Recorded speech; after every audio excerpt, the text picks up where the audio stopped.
lors de la fête d'anniversaire de ma sœur, mon père s'est emparé d'un micro et a fait une annonce qui a glacé tous les sourires de la pièce. Ce soir, a-t-il déclaré, notre fille Léa, qui a si bien réussi, offre son triplex du Marais à sa sœur, Chloé. 30 invités ont applaudi comme s'il s'agissait d'un acte de générosité, et non d'une humiliation publique.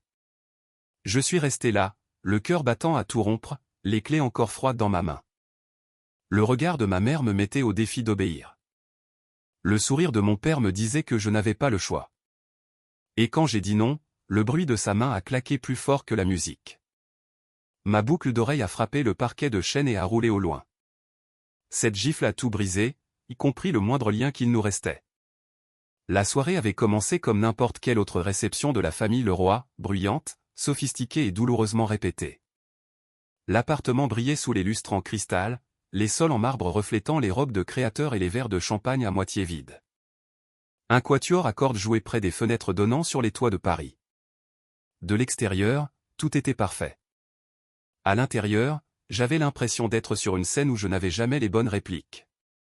2 heures avant cette gifle, j'étais arrivé avec une bouteille d'un grand cru classé et un sourire poli. Ma mère à peine levait les yeux vers moi. « Ah, c'est bien, Léa. Pose ça sur le bar, dit-elle, s'affairant autour du buffet de mignardise où ma sœur, Chloé, se tenait entourée d'amis.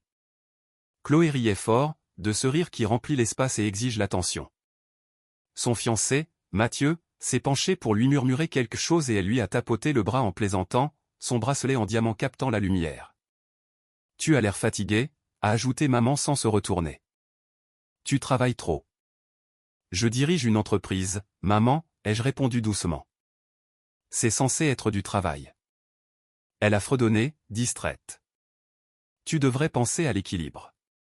Peut-être aider ta sœur à se remettre sur pied. Elle traverse une période difficile. » Ce mot, difficile, était devenu l'excuse familiale pour tout ce que Chloé faisait. Depuis des années, elle flottait d'un projet raté à un autre, protégée par le soutien sans fin de mes parents. Pendant ce temps, chaque fois que je réussissais quelque chose, les applaudissements étaient étouffés, suivis de rappels à rester humble. J'ai salué les parents et les amis proches, cette foule habituelle qui pensait nous connaître. Tante Monique m'a pincé la joue, me traitant encore comme si j'avais 12 ans. « Toujours célibataire ?» a-t-elle demandé avec un sourire en coin. Tous ces diplômes, tout ce succès, mais toujours pas d'homme. J'ai eu un sourire forcé. Non, tante Monique, pas encore d'homme. Son mari, l'oncle Bernard, a levé son verre. C'est peut-être parce que tu es trop intimidante, ma puce. Les hommes n'aiment pas ça. Leur rire m'a écorché les nerfs. J'ai trouvé un coin tranquille près du bar, faisant semblant de vérifier mes emails.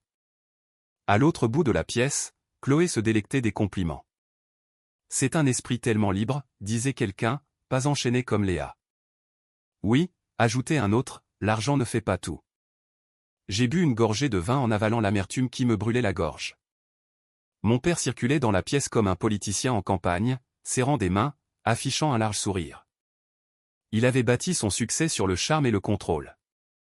Lorsqu'il m'a enfin rejointe, sa main s'est posée lourdement sur mon épaule. « Tu es fier de ta sœur ce soir ?» a-t-il demandé. J'ai forcé un sourire. Bien sûr. Il s'est penché plus près. Tu t'en es très bien sorti pour toi-même. Il est peut-être temps de partager cette bonne fortune. La famille passe avant tout. Son ton n'était pas une suggestion. C'était un ordre déguisé en affection. J'ai hoché la tête, faisant semblant d'écouter alors qu'il s'éloignait pour se resservir. Mon pouls s'est accéléré. Il y avait quelque chose dans sa voix de définitif, de préparé, de dangereux. La musique a pris de l'ampleur. Les gens se sont rassemblés pour un toast et j'ai croisé le regard de Chloé. Elle avait l'air presque nerveuse, presque coupable. Puis mon père a levé le micro et j'ai su que la nuit allait basculer. Le sifflement du micro a coupé les rires comme un couteau. Les conversations se sont arrêtées, les verres se sont abaissés. Mon père se tenait au centre de la pièce, la posture fière, la voix pleine d'emphase.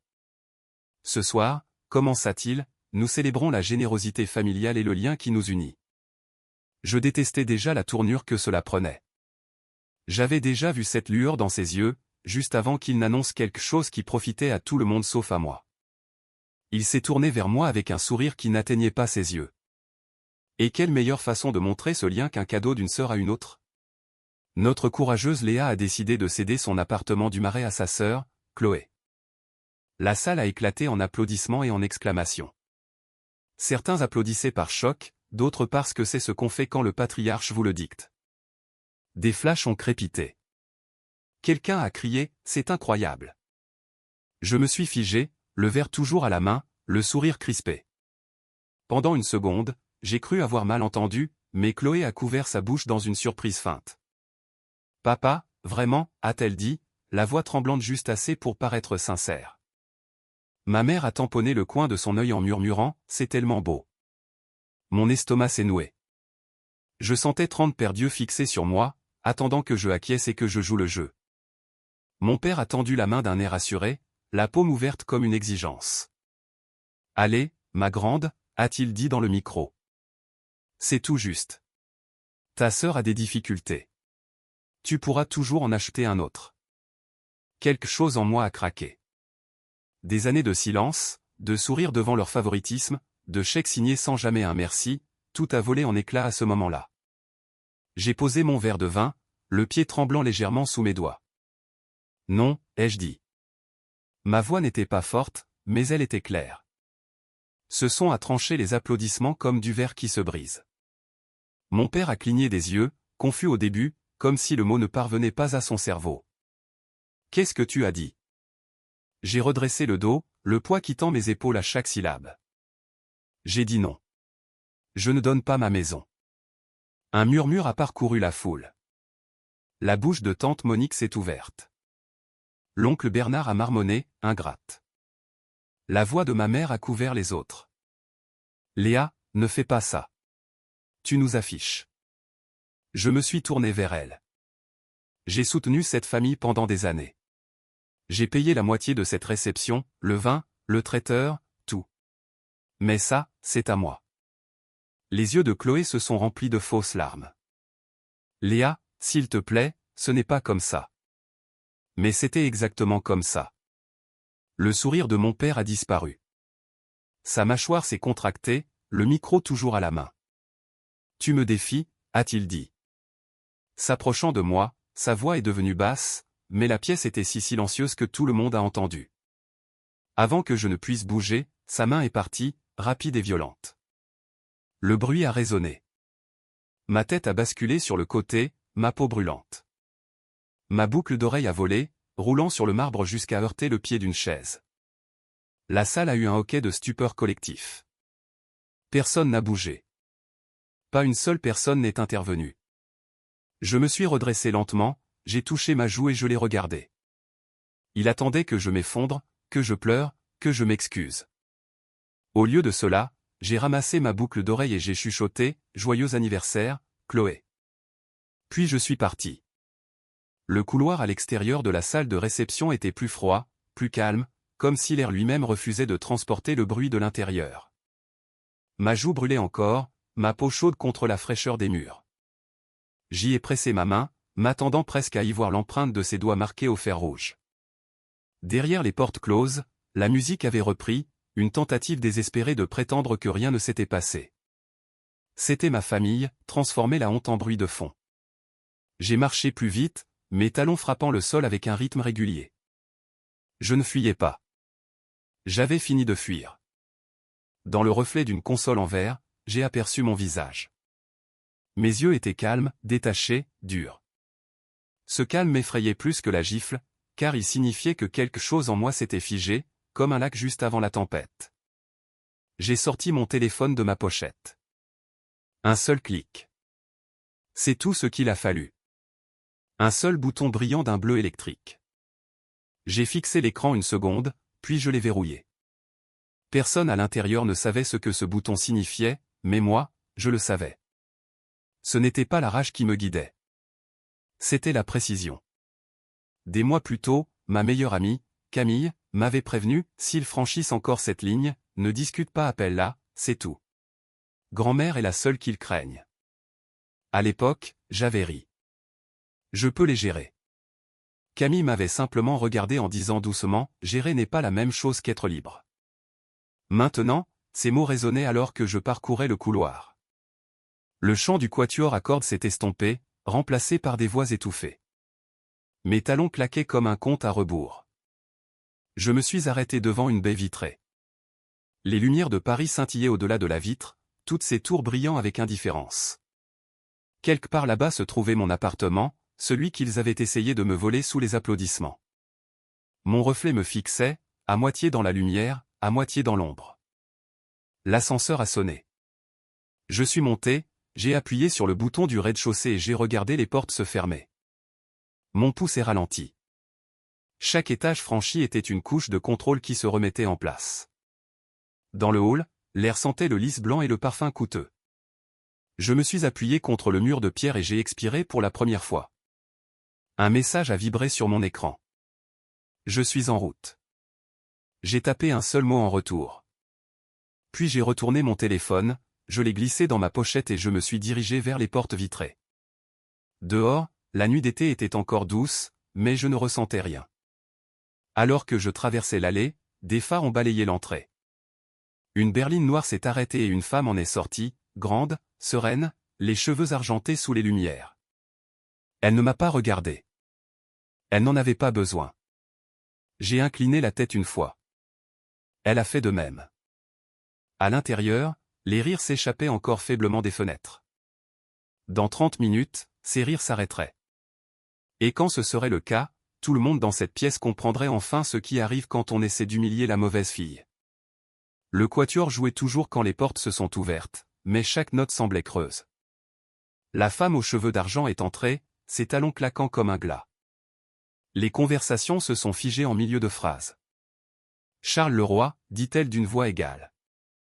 Explique-moi pourquoi tu as porté la main sur ta fille. Mon père a abaissé le micro, le visage perdant toutes ses couleurs. Maman, ce n'est pas ce que tu crois. Alors dis-moi ce que je dois croire, a répliqué Geneviève. Sa canne a frappé le sol une fois. Tu as humilié Léa. Tu as exigé son foyer comme si elle était un distributeur automatique. Ses yeux ont balayé les invités. Et chacun d'entre vous a applaudi. Le silence qui a suivi était pesant. Même le quatuor s'est arrêté. Ma mère a bafouillé, maman, s'il te plaît. C'était un malentendu. Fais attention à ce mot, a dit Geneviève. Tu l'utilises pour justifier ta cruauté depuis des années. Mon père a ajusté sa cravate. C'était une affaire de famille. Elle a surréagi. Je suis sorti de l'ombre de l'entrée. Non, lui ai-je dit. Ce n'est pas surréagir. C'est poser une limite. Geneviève s'est tournée vers moi mais ne m'a pas interrompu. Elle a juste levé le menton et a déclaré « Vous avez 5 minutes pour retrouver sa boucle d'oreille ». Un hoquet de surprise a parcouru la pièce. Chloé est tombée à genoux instantanément, sa robe traînant sur le sol. Les invités s'agitaient, ne sachant s'ils devaient aider ou se cacher. La mâchoire de mon père s'est contractée, ses yeux oscillant entre sa mère et la foule qui le filmait. « Maman, ce n'est pas nécessaire », a-t-il dit, la voix montant dans les aigus. « C'est absolument nécessaire », a-t-elle répondu. Quand un homme frappe une femme, il s'agenouille pour ramasser ce qu'il a fait tomber. Personne ne bougeait. Même l'air semblait en attente. Chloé a rampé de quelques pas, cherchant sous les tables. Son mascara coulait sur son visage. Ma mère a murmuré son nom mais n'a pas osé s'approcher. Les téléphones étaient de sortie maintenant, filmant chaque angle, chaque seconde en direct. Assez, a dit Geneviève. Relevez-vous, tous. Cette famille a confondu l'obéissance avec le respect depuis bien trop longtemps. Elle a fait face à mon père directement. Tu diriges une entreprise, Charles, pas un royaume. Et à partir de cet instant, tu ne diriges plus ni l'un ni l'autre. Il a cligné des yeux. Qu'est-ce que tu racontes? Je réécris mon testament ce soir. Mon domaine, mes comptes, mes parts dans le groupe, tout revient à Léa. Le choc a parcouru la salle comme un coup de vent. Ma mère a étouffé un cri. Chloé s'est figée. C'est de la folie, a aboyé mon père. Tu ne peux pas faire ça. Je peux et je le ferai. Sa voix n'a pas monté. Elle s'est simplement aiguisée. Tu m'as fait honte. Tu as brisé la dignité de ta fille en public. Tu devras vivre avec ce reflet désormais. Il a essayé de rire, mais le son s'est brisé dans sa gorge. Tu le regretteras. Geneviève s'est tournée vers la foule. Vous en avez assez vu. Souvenez-vous de ce dont vous avez été témoin. Puis elle m'a regardé. Tu as la boucle d'oreille? J'ai hoché la tête et ouvert ma pochette. La perle reposait dans ma paume, petite mais éclatante sous le lustre. Je me suis avancé au centre de la pièce et je l'ai posée sur la table. La voilà, ai-je dit calmement. Personne n'a parlé. Mon père l'a regardée comme si c'était une bombe. Les mains de ma mère tremblaient sur sa poitrine. Chloé fixait le vide, les yeux vitreux. Le regard de Geneviève s'est adouci juste un instant. Léa, dit-elle, tu ne leur dois rien. Prends tes affaires et pars. J'ai expiré lentement, comme si je libérais des années d'air comprimé. Merci. Je me suis tourné vers mon père. Tu voulais de l'obéissance. Tu as obtenu le silence à la place. J'espère qu'il résonnera longtemps. Il a fait un pas en avant, désespéré. On peut s'arranger, a-t-il dit. Tu es toujours ma fille. J'ai soutenu son regard. Pas ce soir. Puis j'ai regardé Chloé. Tu aurais pu lui dire non. Tu as toujours eu le choix. Elle a dégluti, sans voix. Geneviève a frappé le sol de sa canne une dernière fois. La fête est finie. Les invités ont commencé à se disperser, murmurant des excuses et des justifications. Le quatuor a remballé ses instruments en hâte. Même la climatisation semblait vouloir s'éteindre. J'ai rejoint Geneviève près de la porte. De près, son expression était féroce mais fière. Tu as bien agi, a-t-elle chuchoté. Ils ont enfin vu qui tu étais. Et qui ils étaient, eux, ai-je répondu. Elle a hoché la tête. Demain, nous signerons les papiers. Je lui ai adressé un léger sourire. Repose-toi bien ce soir. Elle a pressé mon bras. Toi aussi, mon enfant. Alors que je sortais, le bruit des talons et des chuchotements s'est estompé derrière moi. L'air de la nuit a frappé ma peau, frais, vif, avec une odeur de pluie récente et d'essence. J'ai regardé en arrière une fois à travers la façade de verre, mes parents figés dans le désastre, Chloé toujours prostrée, la perle scintillant sous la lumière crue. Cela ne ressemblait pas à une victoire. Cela ressemblait à une libération. Une berline noire m'attendait. Camille était appuyée contre la portière, les bras croisés. Alors, a-t-elle demandé. C'est fini, ai-je dit. Elle a ouvert la porte. Allons à la maison. Tandis que nous partions, la silhouette de l'immeuble a rétréci dans le rétroviseur, ses fenêtres brillant comme des braises mourantes. Mon reflet se superposait aux lumières de la ville devant nous, calme, stable, intouchable. Je n'ai pas souri. Je n'ai pas pleuré. J'ai simplement laissé le silence remplir l'espace où leur voix habitait autrefois. Au matin, la vidéo était devenue virale. Quelqu'un avait diffusé toute la scène, l'annonce, le refus, la gifle et l'arrivée de ma grand-mère. Cela s'est propagé sur toutes les plateformes avec des titres comme « Un père gifle sa fille pour un appartement » ou « Une réception mondaine vire au drame familial ». Des journalistes campaient devant la maison de mes parents dès midi. Les partenaires commerciaux de mon père se sont retirés des contrats en cours. Le conseil d'administration de l'association caritative de ma mère lui a discrètement demandé de démissionner. Les fiançailles de Chloé se sont évaporées du jour au lendemain, la famille de Mathieu a publié un communiqué sur les valeurs et la stabilité. Je n'ai fait aucun commentaire. Je n'en avais pas besoin. Le monde parlait pour moi. Dans mon appartement, la lumière du matin s'étirait sur les grandes baies vitrées. Camille parcourait son téléphone en secouant la tête. Ils font le tour du web. Et pas pour les bonnes raisons, ai-je ajouté en versant le café, l'odeur remplissant le calme. Ils voulaient de l'attention. Maintenant, ils en ont. Elle a levé les yeux vers moi, prudente. Tu te sens mieux? J'y ai réfléchi. La douleur sur ma joue s'était dissipée en un vague souvenir de chaleur. Non, ai-je dit. Pas mieux. Juste libéré. Un nouvel email a clignoté sur mon écran, de la part de grand-mère Geneviève. Objet, finalisé. Corps, les documents sont prêts. Tout est désormais à ton nom. Repose-toi. J'ai fermé l'ordinateur, je me suis adossé à mon fauteuil et j'ai laissé le calme s'installer.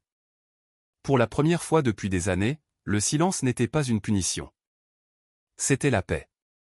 Ce soir-là, la ville brillait sous mes fenêtres comme une carte de tout ce à quoi j'avais survécu. Je me tenais là, tenant la boucle d'oreille en perles entre mes doigts, sa surface lisse et froide contre ma peau. Puis je l'ai remise en place. Le reflet dans la vitre ressemblait à quelqu'un que je reconnaissais enfin. Les gens pensent que la vengeance est bruyante, qu'elle brûle et détruit tout. Ils se trompent. La vraie vengeance est silencieuse. C'est choisir d'être soi-même et ne jamais regarder en arrière. J'ai pris mon téléphone, tapé un message à Camille, dîner demain. Elle a répondu avec un cœur. J'ai souri. Si vous avez déjà dû vous éloigner de personnes qui étaient censées vous aimer, ai-je murmuré, vous n'êtes pas seul.